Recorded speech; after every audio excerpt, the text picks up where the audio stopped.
Bueno, afrontamos a continuación el último acto de New Space España 2022 y lo hacemos con la última mesa redonda de estos 2 días de congreso, una charla titulada Inversión para el impulso del New Space, en el que los principales inversores en startups de espacio en España nos mostrarán parte de su estrategia a seguir en cuanto a financiación y cómo piensan ellos que se puede potenciar el apetito inversor por el sector del New Space. Modera José Manuel Rodríguez, director financiero de PLD Space. Un aplauso para todos ellos.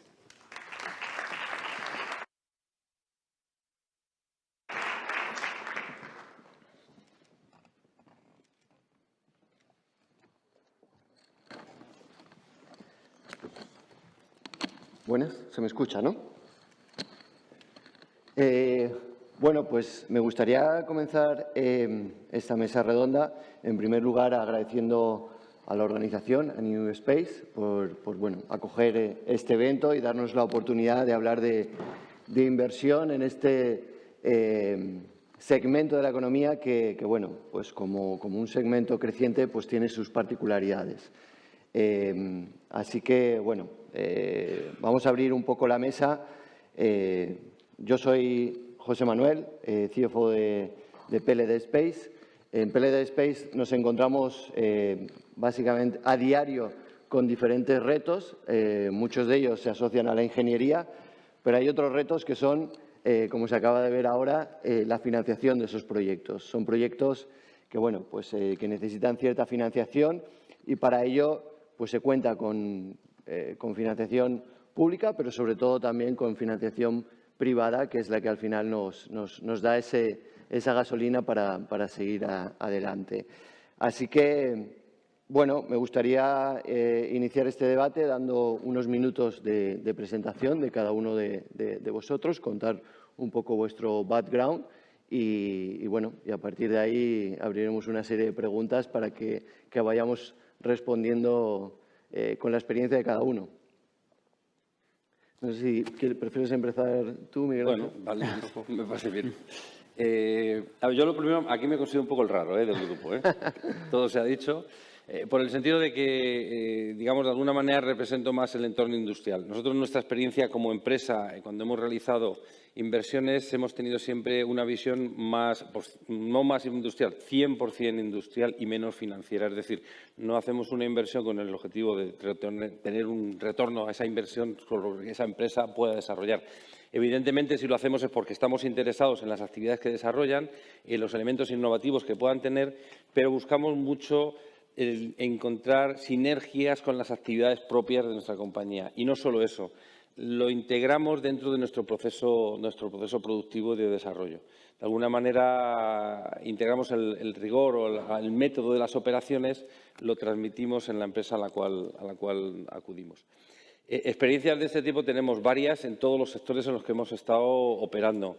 En el mundo del transporte, en su momento, por ejemplo, incorporamos una empresa en Barcelona, se llama Syscombi, que desarrollaba máquinas de ticketing. ¿Por qué? Porque, como he comentado antes en la presentación, una de las áreas de trabajo nuestras era el desarrollo de sistemas de gestión de flotas. Eso significa que nosotros instalamos una serie de equipos a bordo de los vehículos para controlar la posición, el estado y eso mandarlo a una central y de alguna manera controlar que todo funcione correctamente. Al final esto se parece mucho a lo de los satélites, pero ahora pongámoslo en el mundo del transporte. ¿Y qué nos aportaba esta empresa? Pues que resulta que en un momento determinado los usuarios de transporte decían ya está bien de ponerme equipos a bordo, que esto parece no sé, no da para que el conductor está para conducir y no para controlar tanto cacharro.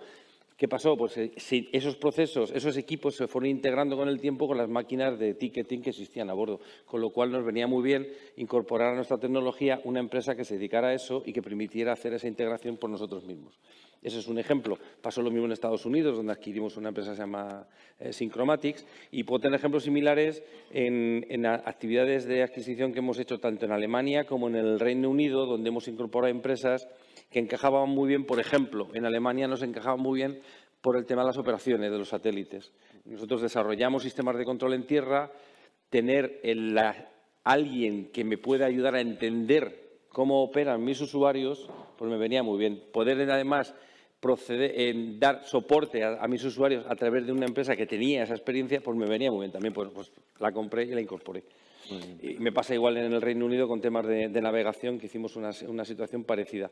Y hoy día pues hay un ejemplo también igualmente en España, que es el caso PLD, donde tenemos una participación minoritaria y en el que tuvimos un interés tecnológico igualmente para incorporar, desarrollar la aviónica del Miura 1, que esperemos todos que todo vaya maravillosamente bien y esperemos a ver cómo evoluciona después para Miura 5. Con lo cual, por resumir, como veis, no busco hacer una inversión y dejar, creyendo en el proyecto, por supuesto, hacer una inversión y dejar que ese proyecto evolucione y ver qué retorno me va a dar a posteriori, porque me voy a involucrar directamente en el desarrollo. Sin lugar a dudas, la visión de los inversores más corporativos o industriales siempre aporta, ¿no?, al desarrollo del ecosistema. Entonces, yo creo que tu visión es súper interesante para el resto de gente, ¿no?, para entender un poco todo el ecosistema, cómo funciona. En tu caso, Héctor, o sea, tú representas a Indra. A Indra, sí, yo en Indra soy director de estrategia corporativa y también de Indra Ventures, que es el nombre que damos a nuestra unidad de corporate venturing, desde donde centralizamos todo lo que tiene que ver con impulsar la innovación abierta, etcétera, etcétera.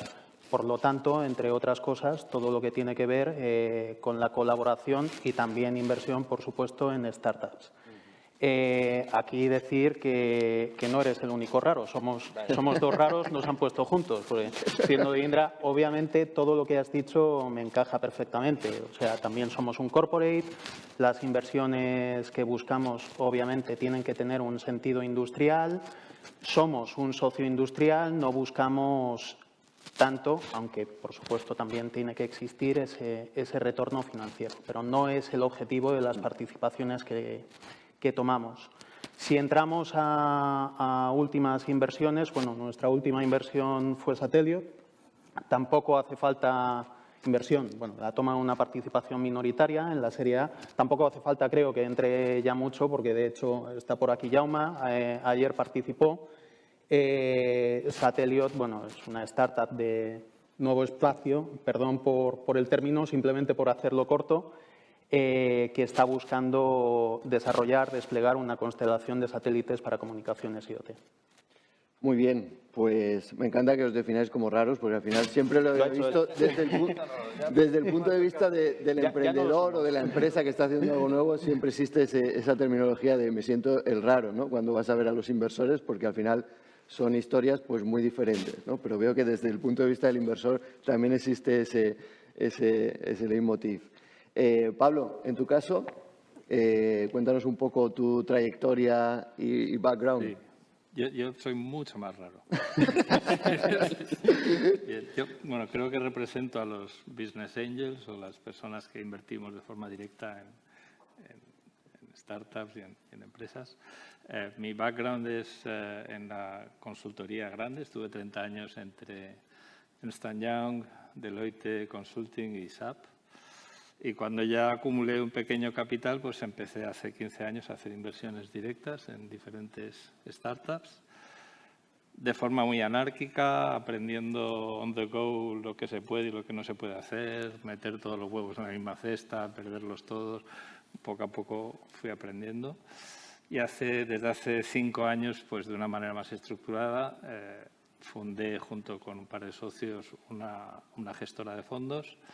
Y bueno, pues hemos lanzado un fondo hace 2 años que ya ha creado desde cero 10 startups y de forma paralela pues mantengo las inversiones directas en sectores que me ponen como este. Muy bien.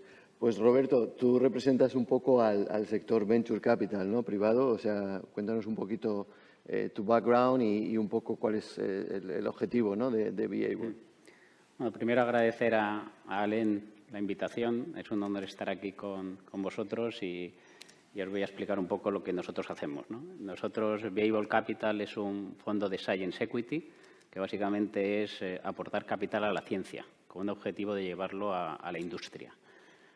Nosotros tenemos ahora mismo 2 fondos. Un primer fondo de 35 millones que ya hemos terminado de invertirlo, lo que es en primeras inversiones. Tenemos todavía una cantidad importante para seguir apoyando a las empresas del portfolio. Y un segundo fondo que acabamos de levantar, que ya tenemos compromisos por 50 millones de euros. Nosotros, nuestros sectores son muy enfocados a la ciencia, hacemos nanotecnología, materiales nuevos, fotónica, biotecnología industrial y por supuesto, espacio, que aquí hay una compañía en la que participamos, que es Alen. Nosotros invertimos en fases muy tempranas, a partir de TRL 3-4 es cuando invertimos. Creamos compañías, aunque también hay una parte de nuestro dinero que lo destinamos a compañías ya constituidas. Pero nuestro foco principal es ir a las universidades y centros de investigación, ver qué tecnologías están en los cajones, que España es un país que genera muchísima ciencia, pero mucha de esa ciencia está metida en cajones. Entonces, nosotros intentamos sacarlas, hacer una prueba concepto y ver si tiene una aplicación en el mundo industrial. Nosotros invertimos desde 150.000 euros en una prueba concepto y podemos llegar a invertir 3-4 millones en diferentes rondas. Los tiempos aquí es… el dinero tiende a ser miedoso y en el mundo del espacio los tiempos son largos. Desgraciadamente, nos gustaría que se pudieran desarrollar en tiempos más cortos, pero la realidad es la que es, ¿no? Y al final estás 6-7 años teniendo que apoyar a las compañías, lo cual no es ni bueno ni malo, pero al final nosotros nos debemos a nuestros inversores. Nos dan un dinero para invertirlo y luego tenemos que devolverles ese dinero y, si es posible, con retornos, ¿no? Que es el objetivo. Y sí que es importante en las compañías en las que nosotros invertimos que tengan una propiedad intelectual bien protegida. Al final, nosotros somos un pegamento para que luego la industria, los corporates, una vez que ya has pasado la parte más dura, que es llevar una compañía de TRL 3-4 hasta los 7, 8, 9 que ya puede llegar al mercado, que te compren la empresa. Somos un inversor temporal. Nosotros no podemos estar aquí todo el tiempo que queramos porque nos debemos a terceros, ¿no? Pero hacemos una labor que es destapar toda esa ciencia y llevarla a la industria. Y somos el primer fondo de Science Equity que hay en España y la verdad es que es algo que necesita la industria y que estamos encantados de poder identificar tecnologías que tengan un componente disruptivo, eso es importante también, y que estén bien protegidas. Que muchas veces en las universidades y centros de investigación no están tan bien protegidas las tecnologías que desarrollan como nos gustaría. Cuando las analizas, pues bueno, hay ciertas deficiencias y es un área en el que se debería de mejorar. Muy bien, muchas gracias. Andrés, nos conocemos hace igual 15 años. En aquella época también éramos raros, ¿no? Cuando intentábamos convencer al CEDETI que invirtiera en ciertas cosas relacionadas con el mundo de Internet, que en aquella época todavía era, en España sobre todo, muy temprano, y el CEDETI accedió a apoyar este tipo de inversiones cuando no era muy habitual, ¿no? en su casa. Cuéntanos un poco de tu rol, de CEDETI, para que todo el mundo pueda conocer un poco lo que hacéis. Bueno, en primer lugar, gracias a la organización y a Alen por la invitación. Es un placer poder estar aquí y contaros un poco, tratar de haceros llegar lo que desde CEDETI impulsamos para que las empresas de espacio y que desarrollan tecnología en general en nuestro país pues puedan tener el camino un poquito más fácil, ¿no? Creo que la parte de CEDETI más tradicional, donde podríamos decir que todo es empresa-céntrico, es decir, se diseñan los productos para empresa, las ayudas parcialmente reembolsables, las subvenciones. La empresa presenta la solicitud, se analiza, se le pide la información, se le dota con fondos, posteriormente se le hace el seguimiento del proyecto, etcétera, ¿no? Todo es muy empresa-céntrico.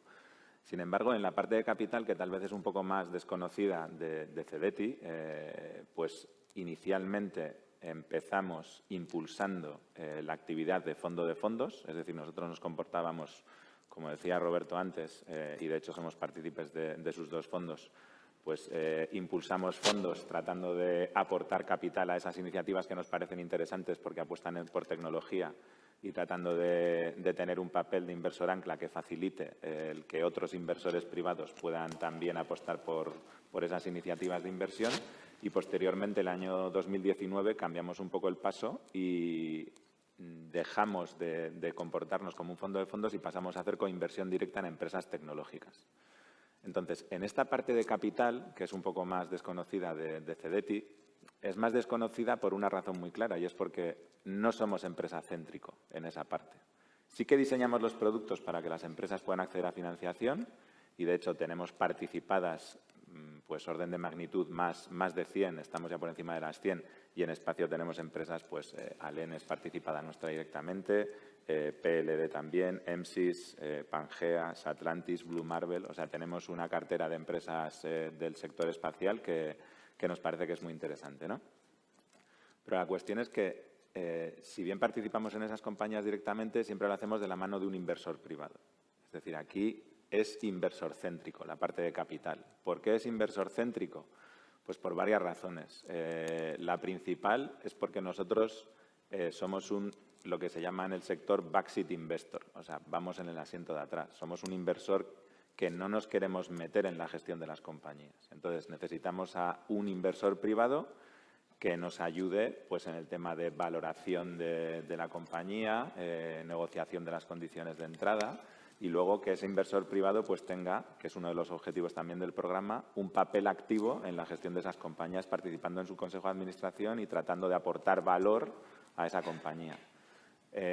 Nosotros, concretamente en el área espacial, creo que de alguna manera es un sector o un ámbito tecnológico en el que, por nuestro pasado y nuestro presente, ¿no? O sea, que estamos, pues, tenemos una relación muy fuerte con la ESA, hemos apoyado muchos proyectos espaciales. Dentro de nuestra casa en Cedeti hay un departamento íntegramente dedicado al espacio. Y hay una de las personas del equipo, Juan Ureña, al que probablemente algunos conoceréis y que hoy debería estar aquí, pero no puede, que tiene un gran conocimiento del ámbito espacial, ¿no? Entonces, en estas empresas en concreto, aunque nuestro inversor es el que está en el consejo, yo creo que de alguna manera sí que transmitimos algo de conocimiento de un modo indirecto, o transmitimos algo de ideas, o estamos un poco más encima de esas compañías porque creemos que podemos aportar algo de valor, ¿no? Pero vamos, resumiendo, tenemos esas dos patas, la pata de equity o de inversión, que creo que es en la que nos vamos a centrar hoy en la mesa, pues es una iniciativa que es muy interesante. La parte de coinversión la impulsamos, como decía, en 2019 y hemos comprometido más de 180 millones en compañías, en más de 100 compañías, o sea que funcionamos a buen ritmo y, bueno, pues estamos un poco con muchas bolas en el aire y con mucha ilusión también, porque seguimos teniendo orden de magnitud, pues unas 17, 19 compañías que aprobamos por consejo, o sea que a muy buen ritmo. Perfecto, pues muchísimas gracias por la presentación de cada uno de vosotros.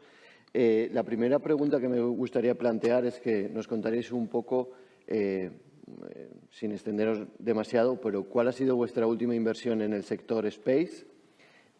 ¿Cómo fue esa inversión? O sea, ¿cómo se tomó esa decisión de dar el paso en el sector Space? Y en el caso de que haya habido un exit, que nos contéis sobre ese exit. Yo sé que puede ser complicado porque estamos en una fase todavía muy temprana, pero bueno, podemos considerar exit el haber tenido algún tipo, no solamente la venta y el retorno financiero, sino el decir, oye, he llegado a este punto, he conseguido lo que quería y a lo mejor es momento de dar un paso al lado o de pasar a otra inversión.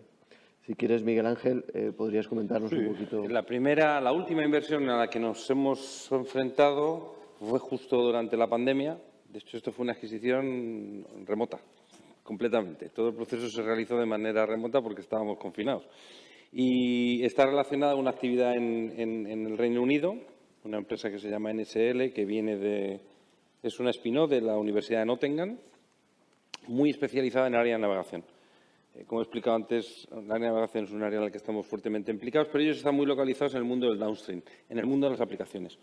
Entonces, teníamos un interés importante por dos motivos. Uno, Primero, el tema del mundo de las aplicaciones, que complementaba muy bien los desarrollos que nosotros desarrollábamos en España y, de alguna manera, estábamos dispuestos a externalizarlo. Es decir, bueno, pues a partir de ahora la responsabilidad recae sobre esta nueva adquisición porque vemos que tiene más experiencia, le aportamos nuestras capacidades y, a partir de aquí, creemos que podemos desarrollar todo ese dominio. Y, por otro lado,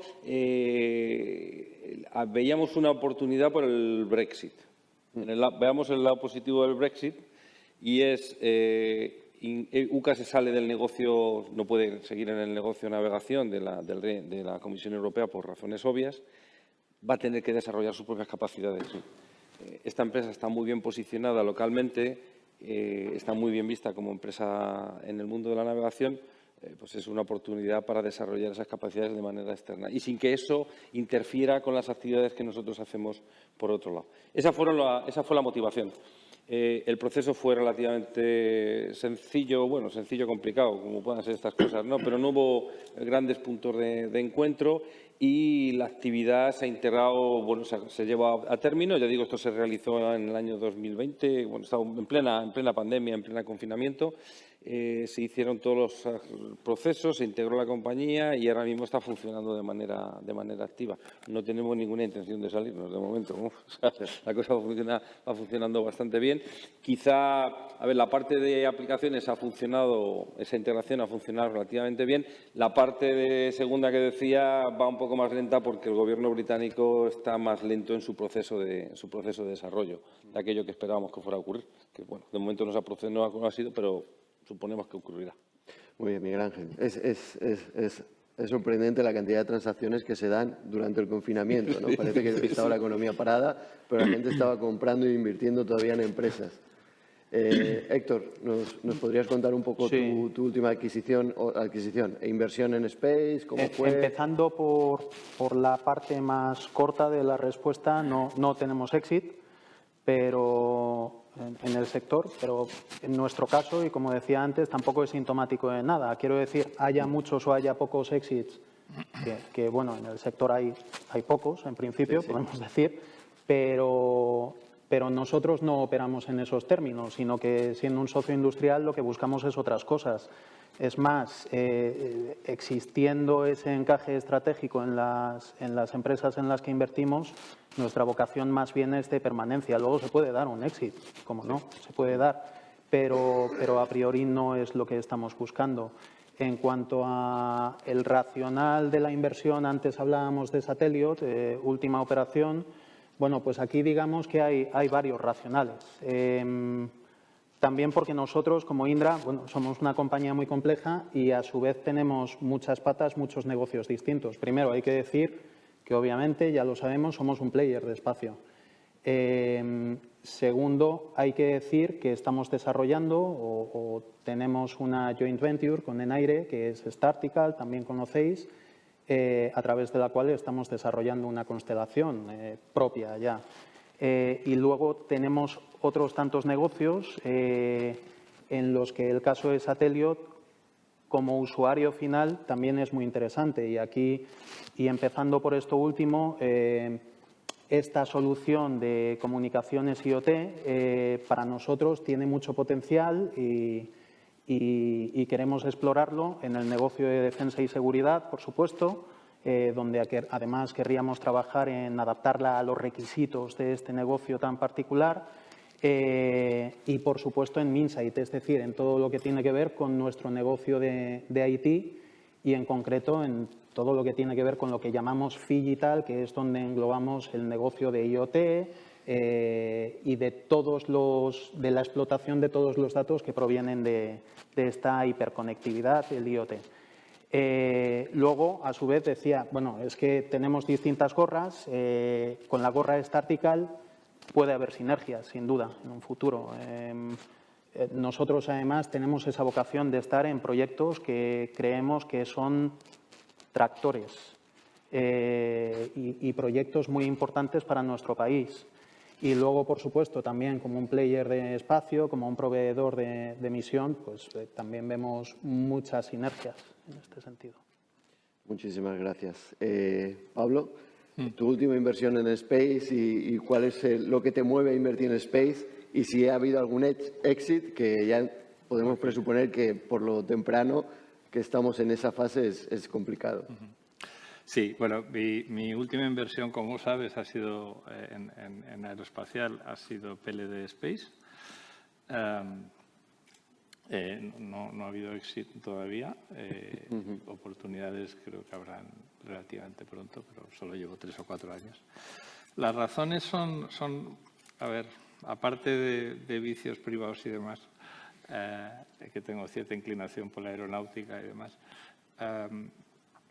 hay un símil que se suele usar comparándolo con la fiebre del oro en Estados Unidos.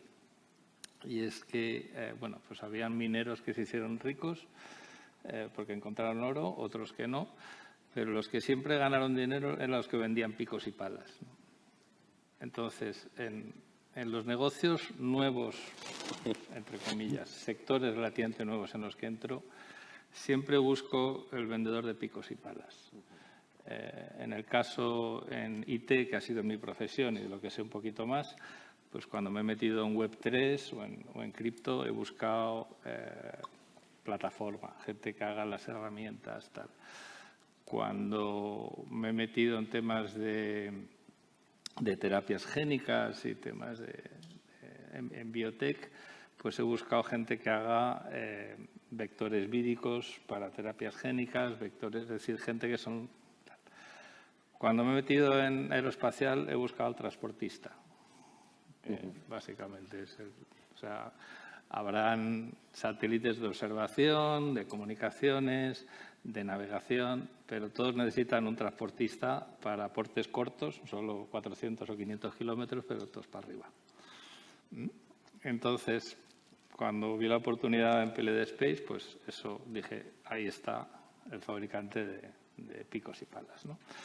Entonces, cuando veo una oportunidad, antes de meterme en el TAM, en 1.000.000 de factores que se analizan antes de una inversión, pues miras básicamente 3 cosas. Una es el equipo, otra es las condiciones de entrada, digamos, la valoración, etcétera, que tenga sentido, y otra es la tecnología, ¿no?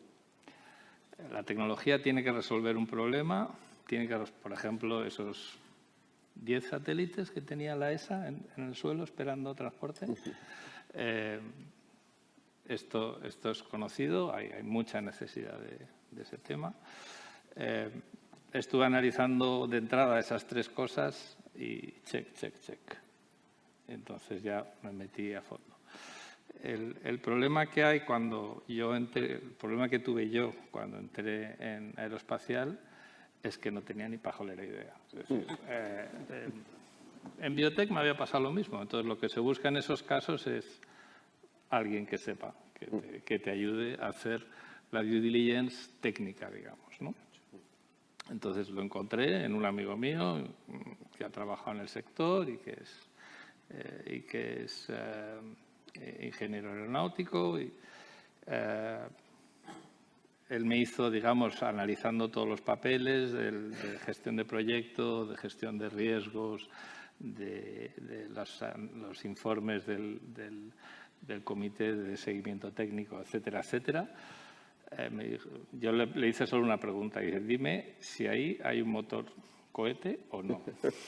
Porque claro, a mí me daban con queso, es decir, me dicen, mira, eso es un motor cohete y no lo distingo de una lavadora gorda. Entonces, este amigo mío me hizo el due diligence técnico, lo pasó con Flying Colors, que dicen, y él invirtió también conmigo y ahora mismo somos socios los dos en PLD Space. Genial. Me encanta porque esa filosofía que mencionas valía hace 300 años y valdrá dentro de 300 años más, la de la fiebre del oro, ¿no? Es muy interesante tener esa visión siempre presente. Roberto, cuéntanos un poquito tu experiencia en Space y un poco el approach que le dais a ese tipo de inversiones. A ver, nosotros sobre todo nos fijamos en la tecnología. Intentamos que lo que haya sea una tecnología disruptiva y que solucione un problema no resuelto. Entonces, no es fácil encontrar proyectos que tengan una tecnología disruptiva. En los últimos 3 años hemos analizado, creo que han sido 10 compañías en el sector de espacio y hemos invertido únicamente en Alén. Las razones, pues muchas de las razones son tecnologías que solucionan problemas, pero que nosotros entendemos que ese componente de disrupción no lo tienen. Con lo cual, pues bueno, preferimos invertir en otro tipo de actividades.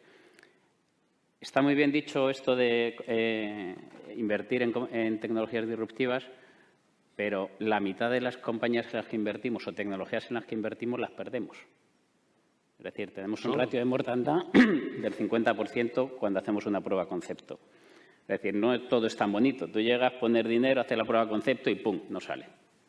Y ¡pum!, y vuelve a no salir. Entonces, sabemos el riesgo que estamos asumiendo, pero si sale, sí que entendemos que va a solucionar un problema en una industria concreta, ¿no?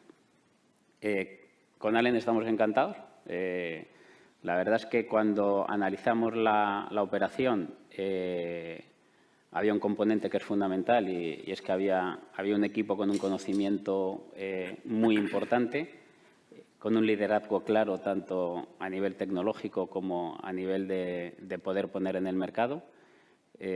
Nosotros invertimos, me parece que fue 6 meses después o 8 meses después de que se creara la compañía. Es decir, desde el principio estuvimos apoyando y la verdad es que el sector ahora mismo, con todo el dinero público que está llegando y que va a llegar, pues la verdad es que es muy atractivo.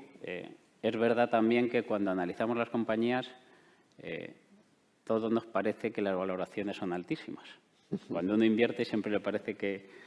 Pero últimamente sí que estamos viendo que las valoraciones están subiendo de forma importante. Yo creo que es a raíz de que va a haber mucho dinero que se va a invertir en el sector y que el New Space pues ya no es algo que llega, sino que ya está.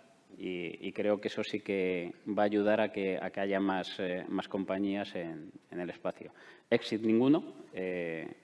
Las compañías siempre tardan más en desarrollarse de lo que ellos mismos creen.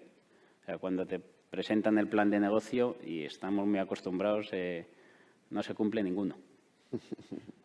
Ninguno. Pero a veces por demás. Es decir, no siempre es por de menos, pero pensar que el plan de negocio que te presentan es el que descuenta por todos los lados. Todo siempre cuesta más tiempo y más dinero. Entonces hay que estar preparado para seguir apoyando a la compañía. Nosotros, las compañías que sacamos adelante, tenemos entre 3 y 4 rondas de financiación. Es decir, no solamente es el primer dinero que pones, sino que sabes que vas a tener que seguir apoyando, pero sí que hay que fijar los hitos para que veas que el desarrollo de la compañía sí que está cumpliendo. A lo mejor no te llegan los números, pero sí que estás consiguiendo un posicionamiento en el mercado que sí que es diferencial. Entonces, es un poco lo que hacemos.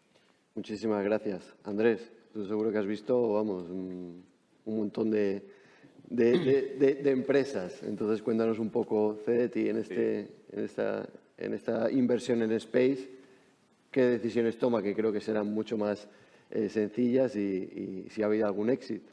No, exit de momento no tenemos ninguno en Space, tenemos exit en otras áreas tecnológicas y de momento hemos tenido la suerte de que las cosas que han funcionado bien pues era donde habíamos invertido una mayor cantidad y las cosas que por desgracia no han terminado de funcionar, pues de momento hemos tenido suerte y han sido iniciativas en las que habíamos invertido relativamente poco, ¿no? Yo aquí, volviendo a lo que he comentado antes de que es inversor céntrico, o sea, es verdad que nosotros la coinversión es inversor céntrica y todas estas coinversiones que comentaba antes las hemos hecho siempre de la mano de un inversor privado, pero sí que es verdad que en ámbitos como el espacio la interacción con las empresas es muy importante. Y aquí puedo poner como ejemplo tanto PLD pues como Satlantis o como otras compañías, ¿no? en las que al final nuestro objetivo es financiar compañías. Y aquí tenemos 2 opciones cuando vamos en coinversión, porque necesitamos un inversor privado profesional al que acompañemos. Entonces, ese inversor privado profesional puede ser un inversor regulado por CNMV, como podría ser el caso de Viable, que por desgracia a nivel nacional no tenemos ningún fondo especializado en espacio, pero sí que tenemos la suerte de tener fondos que son lo suficientemente valientes para dar el salto de fe e invertir en empresas con un foco espacial fuerte. Y luego tenemos otro tipo de inversores, que son los inversores pues, más de corte corporativo o más de corte profesionalización de business angels o family office, que ya tienen un músculo muy poderoso, ¿no? Entonces, nos parece que son dos iniciativas muy interesantes. Y en New Space, o en espacio en general, nuestra interacción con los emprendedores o con los gestores de las compañías es relevante porque, al final, pues entender bien cómo funciona la herramienta de coinversión les puede facilitar la vida. Nosotros siempre ponemos el símil de si tú estás en una reunión y ves que al inversor le brillan los ojos, pero le da miedo dar ese salto, ¿no? Y poner tantas fichas en la partida, pues tú sacas el maletín de Invierte Coinversión, se lo cuentas someramente y le das nuestros datos de contacto. Y la verdad es que eso ha funcionado. Ya ha funcionado y gracias a eso pues hemos captado inversores para la herramienta de coinversión que nos parece que son interesantes y además hemos terminado apoyando con ellos empresas de espacio. Entonces yo creo que aquí es win-win total, porque al final conseguimos inversores que tienen un perfil y una aproximación industrial, ¿no? Como comentaban antes Indra y GMV. Ellos, lo que a otros inversores les da miedo, para ellos es un componente que si no está en el proyecto no van a ir. Entonces, nos parece que son buenos compañeros de viaje para ese tipo de proyectos, porque al final son proyectos donde necesitas mucho CAPEX, necesitas mucha paciencia y no todo el mundo vale para eso. Entonces, a mí me parece que es un ejercicio muy interesante y nosotros pues tenemos esa suerte, ¿no?, de que nos ha salido relativamente bien y tenemos un buen listado de contactos de empresas especializadas en inversión a las que hemos homologado y además con muchas de ellas hemos hecho inversiones en el área que nos ocupa hoy y estamos muy contentos por ello. Muchísimas gracias. Yo creo que la siguiente pregunta que podemos plantear, que siempre es clave en un debate de inversión, es ¿cómo veis vosotros la rentabilidad del sector space? Y me gustaría ligarlo a la otra pata interesante, que es el riesgo. Y al hablar de rentabilidad-riesgo, quizá es interesante compararlo con otros sectores que no son New Space, son más, o sea, el sector New Space es más rentable o más riesgoso o arriesgado que que algún otro sector en el que hayáis invertido, biotecnología, infraestructuras, o bueno, en el caso de GMV, algún otro en el que estéis interesados y ya habíais hecho alguna inversión previa. A ver, con los sectores conocemos los que conocemos en GMV. De los que conocemos, el sector espacial no es de los peores, claramente. Hay sectores mucho más complicados que en el que nos movemos dentro del mundo del espacio. Y el mundo del espacio, en general, nos ha ido bien. Viendo el nivel de crecimiento que hemos tenido, de alguna manera las cosas se han hecho relativamente bien, hemos sabido manejar los riesgos tecnológicos en los que nos hemos ido metiendo y ha funcionado bien hasta ahora. Cuando nos metemos en el proceso de incorporar nuevas empresas o hacer nuevas inversiones, el riesgo también, bueno, solemos ser bastante ajustados en el tema del riesgo, pero hay un punto importante, ya lo he mencionado al principio. Nuestra inversión suele ser muy orientada al concepto industrial, es decir, de alguna manera estamos buscando a alguien que nos complemente bien en sinergias positivas o negativas. Sinergia negativa en el concepto de que hagan cosas que nosotros no hacemos, pero que nos viene bien para el mercado en el que estamos. O bien que hagan cosas que hacemos, pero que las hacen mejor.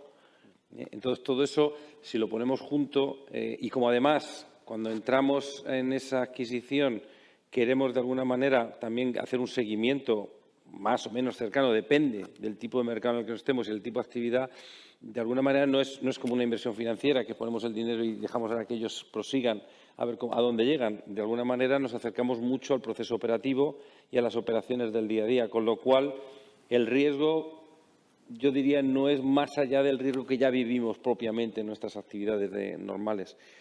Todo es decir que cuando se adquiere alguna, bueno, en la manera en la que intervenimos dentro de la empresa que adquiere, pues es muy diferente, puede ser muy distinta.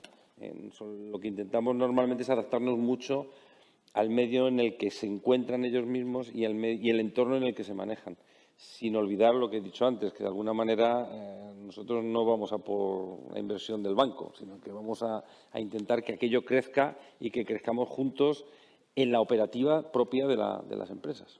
Con lo cual, yo creo que está acotado. Todo este riesgo que ya he dicho por ahí lo tenemos más o menos controlado. Muchísimas gracias. ¿Alguna cosa que apuntar en ese respecto? Sí, a ver, bueno, primero yo creo, para dar una respuesta a esto hay que generalizar un poco, porque estamos hablando de un sector muy amplio, muy complejo, con negocios que realmente entre sí son distintos y tienen dinámicas que no todas son iguales. Dicho esto y generalizando, a ver, estamos hablando de un sector, es obvio, que hace uso de tecnologías que están al límite, tecnologías deep tech, en muchos casos aún no suficientemente probadas. Ha salido un par de veces hoy el tema del Intersatellite Link y como este hay otros ejemplos. Entonces, desde luego, el riesgo tecnológico existe. Además, riesgo tecnológico en un sector en el que hacer pruebas es caro y no siempre te lo puedes permitir. Obviamente, ya cuando estás hablando de New Space o de la evolución a Small Satellites y a órbitas LEO, pues no es tan caro. Y ahí vemos, pero bueno, en eso podemos entrar luego. Más allá de esto, hay aspectos regulatorios también por resolver, importantes. Y aquí el primero de todos, bueno, el tema de la congestión de órbitas LEO. Y cuando oímos las decenas de miles de satélites que quiere lanzar Elon Musk, y esto es solo un ejemplo, pues bueno, habrá que ver cómo cabe eso, dónde y cómo lo coordinamos, ¿no? Y esto está por resolver. Y luego, además, es un sector intensivo en CAPEX, generalizando, pero lo es. Entonces, riesgo no podemos decir que no exista. Dicho esto, son riesgos gestionables, por supuesto, pero hay que tenerlos perfectamente identificados y, desde luego, en este sector no puede entrar un turista. Eso seguro. Hay que conocérselo perfectamente. Dicho esto, y también por matizar un poco, hombre, esta evolución a small satellites, a órbitas LEO, etcétera, etcétera, pues ya lo hemos dicho 20 veces. Ha democratizado el espacio, ha abaratado muchísimo los costes, ha permitido la entrada del sector privado y ha mitigado en gran medida todos estos riesgos en un sector muy concreto, es decir, en todo aquello donde de verdad el coste de acceso al espacio, el coste de desarrollo de infraestructuras satelitales, pues se ha reducido mucho. Pablo, tú tienes una cartera diversificada. ¿Qué te parece a ti la inversión en términos de rentabilidad, riesgo respecto a otros, por darle un poco ese matiz, ¿no? Al final. A ver, es un tema interesante. En la parte de rentabilidad, pues intento estar en los sectores donde estamos en las fases iniciales, ¿no? Pues he mencionado 3, terapias génicas, Web3, aeroespacial. Pues hay sectores en los que tienes que estar, ¿no? Y normalmente porque vas a tener múltiplos muy superiores. En cuanto al riesgo,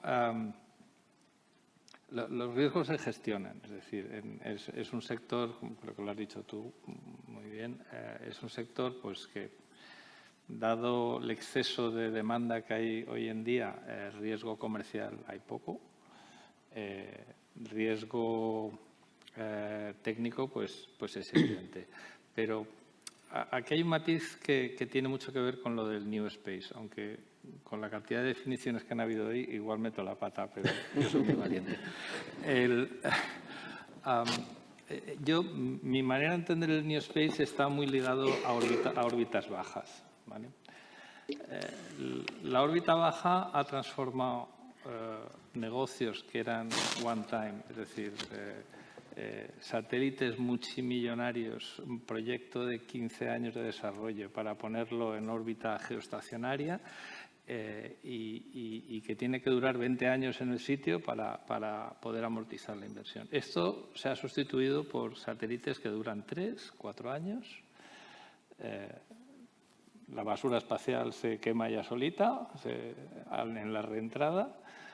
Bueno, luego parece que no. Sí entra. Vale. Entonces, supongo que dependerá de la altura principalmente. Así. En cualquier caso, lo que ha hecho eso es transformar un negocio one time en el que si falla la misión es una auténtica catástrofe, en un negocio recurrente. Es decir, una empresa que tiene una constelación de, por simplificar, 100 satélites, sabe que para seguir en ese mercado va a tener que tirar 25 todos los años. Entonces, claro, no es lo mismo que te falle el satélite que has tardado 15 años en desarrollar a que te falle 1 de cada 5 de los que tienes que lanzar, ¿vale? Porque si falla 1 de cada 5, eso entra en el pricing del satélite, entra en el pricing del lanzador, es decir, se mete como una parte del negocio más. Y sabiendo que van a fallar, pues tú prevés, esperas acertar con la previsión, pero sabes el porcentaje que va a fallar. Entonces, ya está, se mete en el modelo de negocio y en principio, para mí esa es la principal diferencia en cuanto a gestión de riesgo, ¿no? Muchísimas gracias.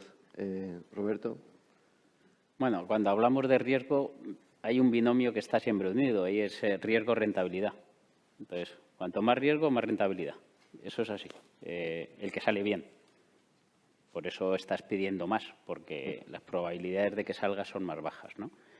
Cuando preguntabas respecto a otros sectores, como infraestructuras o bio, en infraestructuras normalmente tú tienes una previsión de los ingresos mucho más clara.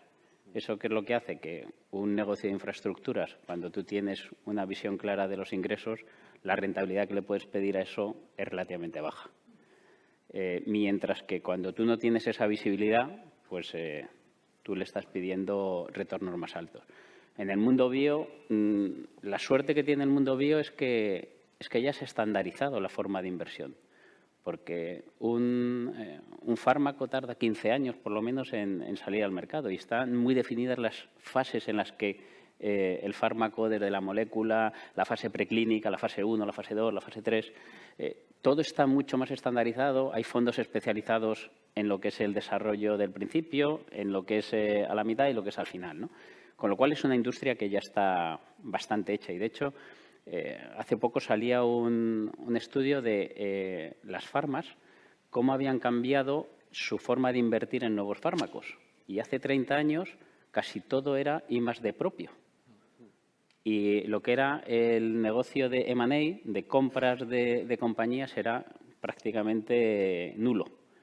Y se han cruzado se ha producido una X. Ahora mismo se invierte mucho menos las farmas en desarrollo propio y lo que están haciendo es comprar compañías que han hecho esos desarrollos, startups, que bueno, han conseguido pasar algunas de esas fases. Y cuando ya ven que hay una posibilidad de que el fármaco pueda llegar, las compran.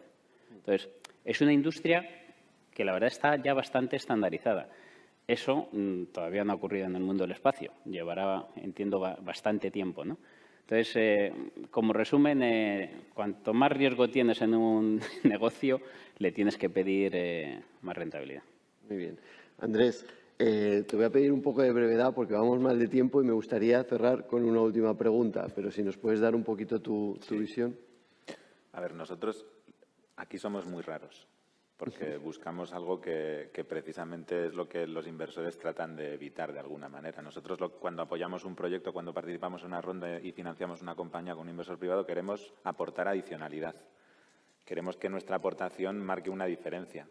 Y eso es lo que tenemos que explicar a los que toman decisiones dentro de Invierte, de nuestra herramienta de capital. O sea, ¿por qué nosotros ahí aportamos algo? A veces aportamos más rapidez, a veces aportamos, pues, animar a los inversores. A veces, aunque somos un backseat investor, somos el inversor que más fondos aporta en la ronda porque apalancamos a varios inversores del sindicato inversor. Entonces, dependiendo de la pregunta, se modula así, ¿no? Pero, desde luego, nosotros, en esa adicionalidad, uno de los factores que medimos más es el riesgo, ¿no? Y el riesgo en estos proyectos está porque entre otras cosas, volviendo a la comparación con el ámbito bio, son proyectos que necesitan disponer de los fondos necesarios para acometer la siguiente fase de modo completo. O sea, igual que tú cuando financias un proyecto bio, si vas a hacer un fase 3, no puedes conseguir fondos para financiar un 40% del fase 3, porque ¿qué haces cuando te quedas sin fondos? Pues en el ámbito espacial yo creo que si tu proyecto es llegar hasta esta línea, necesitas fondos para llegar hasta esa línea, primer lanzamiento, lo que sea. Porque si no llegas, tienes un problema. Y buscar fondos por el camino consume mucho tiempo y muchos recursos, ¿no? Entonces, ahí nosotros tenemos un papel facilitador y digamos que nos gusta el riesgo. A mí me gustaría cerrar la mesa con una última pregunta, más bien de factores externos, como veis actualmente la economía, la inflación y cómo puede afectar esto al desarrollo del Space Tech, en el sentido de las nuevas empresas que necesitan financiación para llegar precisamente a esa fase, si esto les puede impactar o si es algo que, bueno, pues es un sector que va en crecimiento y quizás no vaya a tener un impacto tan importante del que se espera, ¿no? en este aspecto. ¿Crees que la inflación y la incertidumbre actual puede afectar a una empresa que esté buscando financiación para desarrollar su proyecto en el Space Tech? Yo diría dos cosas. Una, la inflación obviamente influye. De hecho, nosotros lo estamos viviendo. Hoy día los proyectos que tenemos en curso de medio plazo se ven afectados. Estamos viviendo una situación en la cual, bueno, estamos ahora mismo no solo, no iba a decir GMV, no, toda la industria europea se ha vuelto hacia la ESA, hacia la Comisión, para ver de qué manera este tema de la inflación se puede gestionar, porque hay un efecto importante. Igual es algo que está en discusión y veremos a ver en qué acaba. Del otro lado, el contexto externo, la situación que estamos viviendo, la guerra de Ucrania, este tipo de cosas, yo diría que está siendo positivo. Hay una reacción muy abierta ahora mismo hacia la no dependencia de Europa de otros países, de otros entornos, y el sector espacial en particular se está viendo como un elemento importante en el mundo de las comunicaciones, en el mundo de la observación, que ayudan de manera eficiente a la defensa y a la seguridad, con lo cual está habiendo un cierto positivismo hacia el sector espacial global. Desde ese punto de vista creo que está siendo bueno. Muy bien. Héctor, ¿tu visión? A ver, aquí hay varios factores que se cruzan. O sea, de entrada yo diría, esto está afectando, no sé si la inflación o más bien la disponibilidad de liquidez en el mercado, los tipos de cambio, tal, ¿está afectando a la financiación en el sector? Sí, por supuesto, como en todos, diría. Eso de entrada. Ya lo hemos visto. O sea, en el mundo Venture Capital ha habido un parón tremendo este año. Es evidente. Dicho esto, a ver, a corto yo creo que soy optimista. Por un lado, lo que acabas de decir es totalmente cierto. Es decir, al sector espacio le afecta totalmente esta nueva puesta en valor del sector defensa y espacio. Este nuevo interés por la autonomía estratégica en Europa, este nuevo interés por la soberanía tecnológica. Esto nos afecta de lleno y, por lo tanto, yo creo que esto es positivo y puede mitigar lo otro. Y, por otro lado, además, estamos viendo el espacio no deja de ser también algo que se puede englobar dentro del mundo Deep Tech, aunque no sea una tecnología en sí mismo, aunque más bien... Y esto es algo que también, en concreto en España, ahora mismo está eclosionando. Aquí había algunos fondos que ya llevan muchos años. Aquí tenemos a uno peleándose, muy especializados en temas Deep Tech, pero eran unos poquitos. Viable es uno de ellos, pero eran unos poquitos. Ahora están surgiendo fondos y además fondos muy grandes, seguramente distintos, más especializados en scale-ups y liquidez va a haber. Ahora, creo que esto tampoco quiere decir que vaya a haber una alegría tremenda. Desde luego las valoraciones se van a mirar y se van a mirar más que nunca. Muy bien. Pablo, ¿tu visión? Yo, dando la visión del inversor privado o family office, a ver, es evidente que la subida de tipos pues afecta a la capacidad de endeudamiento de las empresas, etcétera. Pero desde el punto de vista del inversor, los que tienen o tenemos carteras diversificadas de fondos tradicionales en bolsa y no sé qué, nos han breado este año. Es decir, hemos perdido la camisa. Sobre eso añades una inflación que hace que tener el dinero parado te esté quemando y hay un incentivo grande a meter tu dinero en una cosa que dices, ¿tiene riesgo? Sí, pero hay una promesa, hay una posibilidad de un beneficio grande y tengo visto que la inversión tradicional, como me ha funcionado en los últimos 2 años, que es que no gana 2 años seguidos en el tema, ¿no? Roberto, ¿tu impresión? Desde el punto de vista de los fondos de inversión, una vez que tú ya tienes levantado el fondo, lo tienes que invertir. Entonces, los que tenemos un fondo levantado, pues nos afecta relativamente poco, porque nuestra obligación es buscar oportunidades, ¿no? De hecho, pues ahora sí que hay muchas oportunidades porque hay determinados players que sí que les puede afectar. A un family office, pues depende de su situación personal, el poder o no poder asumir determinados riesgos, ¿no? Pero no sé si nos ha dejado sin luz. Deja ya de hablar, sí. Nos están echando. Entonces, bueno, pues básicamente, si a nosotros no nos afecta, de hecho acabamos de levantar el segundo fondo, con lo cual estamos en disposición de buscar muchas oportunidades. Andrés, no sé si tienes algo que aportar o... Yo simplemente haría un último comentario que más o menos está embebido en lo que se ha dicho, que es que el ámbito público pues va a tener mucha relevancia, ¿no? En un contexto de incertidumbre y de cautela por parte de los inversores, pues probablemente nos toque empujar más y tener más adicionalidad. Entonces esperamos más operaciones. Muy bien, pues yo creo que se nos ha ido un poco el tiempo, pero creo que ha sido muy interesante tener vuestra visión. No sé si nos queda tiempo para las preguntas, aunque sea poder responder alguna. Primero, ¿hay alguna? Hay bastantes. No sé.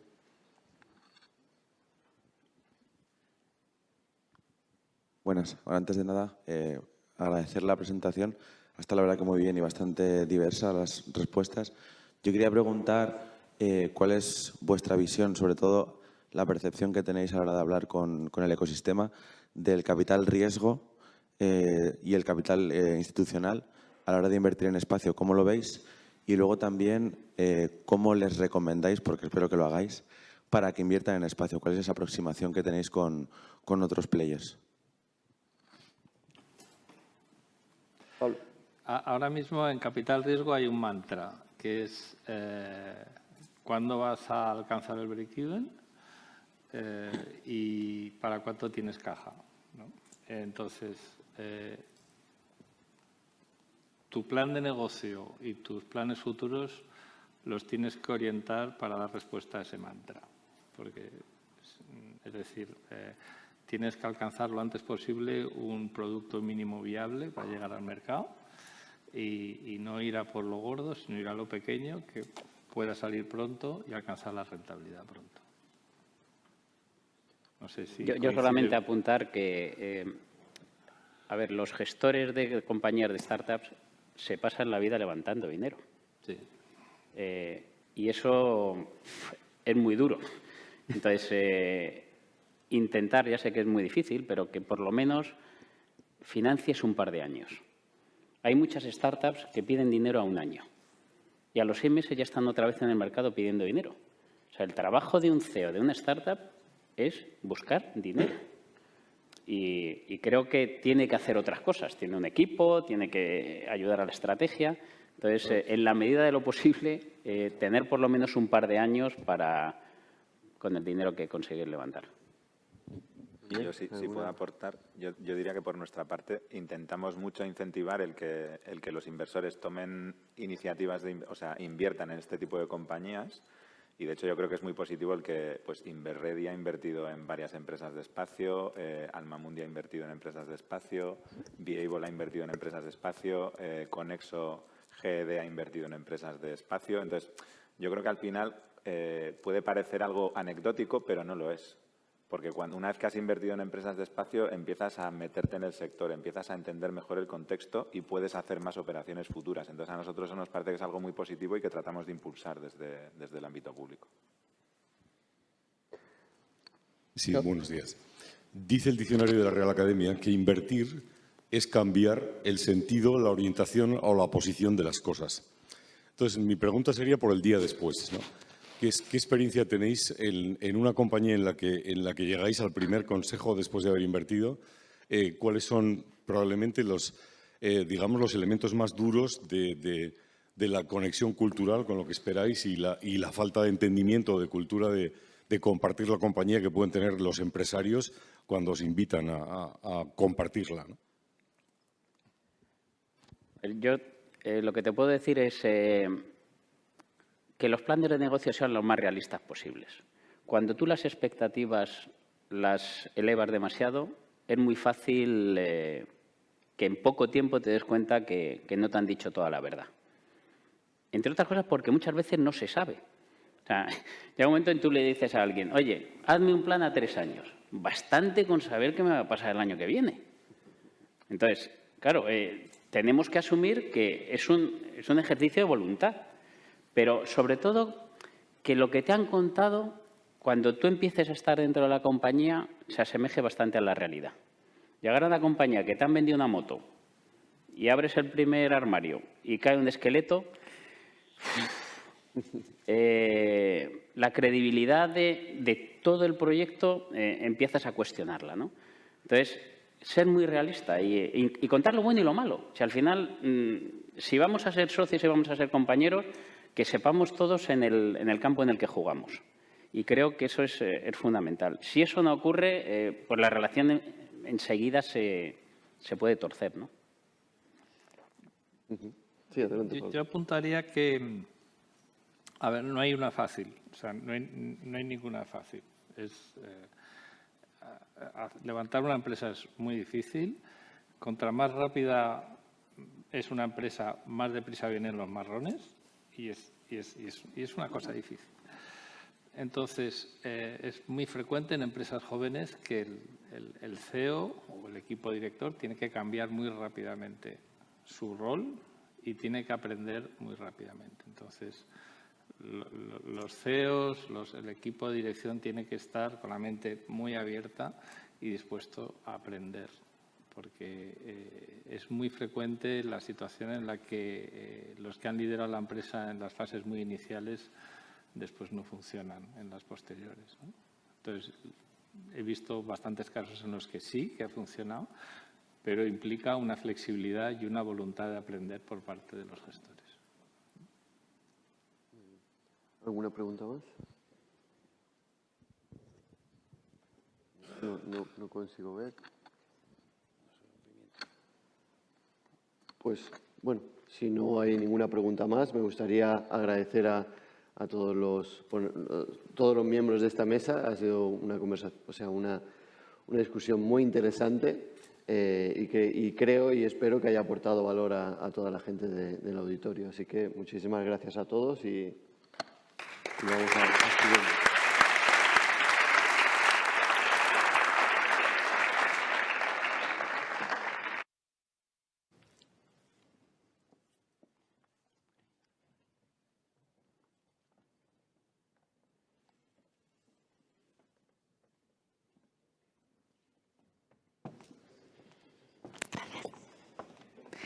José Manuel, Andrés, Roberto, Pablo, Héctor y Miguel Ángel, muchísimas gracias por participar en esta última mesa redonda de New Space España 2022.